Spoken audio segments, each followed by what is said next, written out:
தென்மேற்கு பருவக்காற்று. தென்மேற்கு பருவக்காற்று ஜூன் முதல் வாரம் அரபிக்கடல் வழியாக வரப்போகுது.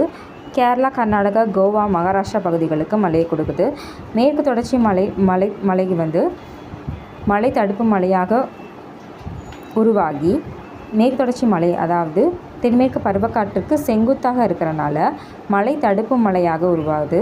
அதனால் கேரளா, கர்நாடகா, மகாராஷ்டிரா, கோவா பகுதிகள் மழை கொடுக்கிறது.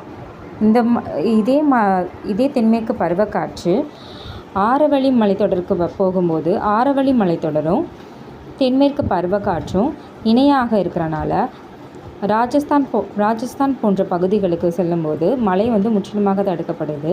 இதனால தான் ராஜஸ்தான் பாலைவனமாக நம்மளுக்கு காட்சி தருது. அதுக்கடுத்து தென்மேற்கு பருவக்காற்று இமயமலை வழியாக போகுது.